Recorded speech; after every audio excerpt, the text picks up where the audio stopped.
Coulomb's law basically क्या है, देखिए कूलम्स लॉ दो चार्जेस के बीच का जो फोर्स ऑफ इंट्रैक्शन है उसको रिप्रेजेंट करता है। अब हमारे पास जो चार्जेस का सिस्टम है वो दो तरह का है, या तो सिस्टम ऑफ लाइक चार्जेस है या फिर सिस्टम ऑफ अनलाइक चार्जेस है। अगर हमारे पास सिस्टम लाइक चार्जेस का है तो वो क्या करेंगे, रिपेल करेंगे, और अगर हमारे पास सिस्टम अनलाइक चार्जेस का तो क्या करेंगे, वो अट्रैक्ट करेंगे। तो दोनों के बीच में जो भी फोर्स ऑफ अट्रैक्शन या रिपल्शन होगा that is said to be a force of interaction. तो दो चार्जेस के बीच का जो फोर्स ऑफ इंट्रैक्शन है वो किन के फैक्टरों पर डिपेंड करता है। This is all about Coulomb's law. तो मेरे पास दो चार्जेस है Q1 एंड Q2, तो उनके बीच का सेपरेशन क्या लिया है मैंने, R लिया। तो दोनों के बीच का जो फोर्स ऑफ इंट्रैक्शन है वो डिपेंड करता है the product of their charges and inversely proportional to square of distance between them. यहां पर लिख सकते हैं कि F proportional to Q1 Q2 by R square और F is equal to K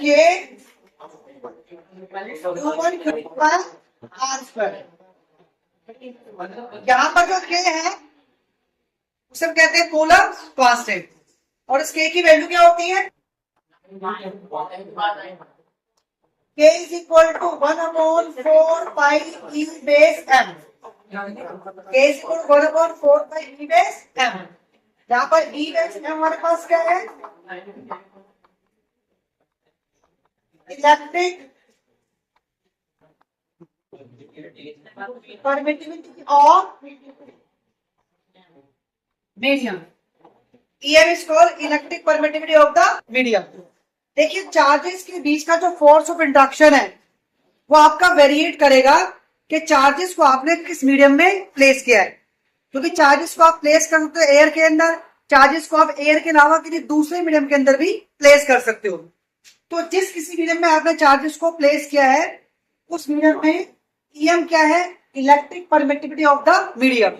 अब इलेक्ट्रिक परमिटिविटी क्या है, यहाँ पे जो परमिटिविटी है वो वर्ड आपका आया है परमिट से, यानी कोई भी मीडियम कितना इलेक्ट्रिसिटी को अपने अंदर से परमिट करता है, तो उस मीडियम की जो स्ट्रेंथ है that is called electric permittivity, और हर मीडियम की अलग अलग होती है। अब अगर हम बात करें कि आपका मीडियम क्या है, एयर है, यानी आपके चार्जेस कहाँ रखे हुए हैं, एयर में रखे हुए हैं, तो उसके अंदर वैल्यू क्या हो जाती है, E नॉट, इसे हम कहते हैं एप्सिलॉन नॉट, यानी electric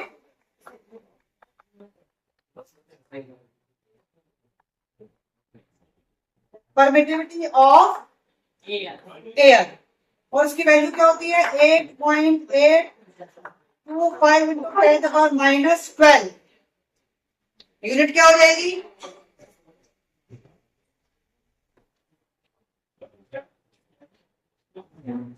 coulomb square newton metre square, coulomb square पर न्यूटन मीटर स्क्वायर। तो ये हमारे पास एयर की इलेक्ट्रिक परमिटिविटी की वैल्यू है जब चार्जेस को हमने प्लेस किया है एयर के अंदर। इसका मतलब अगर चार्जेस को आप एयर के अंदर प्लेस करते हो उस केस में K की वैल्यू क्या हो जाएगी, 1/4 पाई E नॉट, और अगर यहां पर आप E नॉट की वैल्यू सब्स्टिट्यूट करते हो तो K की वैल्यू आ जाती है 9 इंटू 10⁻⁹ न्यूटन मीटर स्क्वायर पर coulomb square.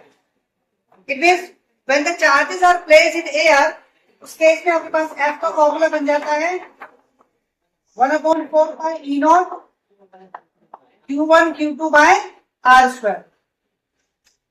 So this is the formula of force of interaction between two charges when they are placed in air. तो एयर में है तो उसकी हमारे पास वैल्यू इतनी है, और अगर एयर में नहीं है तो वहां पर आपको वैल्यू होगी 1/4 पाई EM, और EM की वैल्यू आपको गिवन होगी। क्लियर है।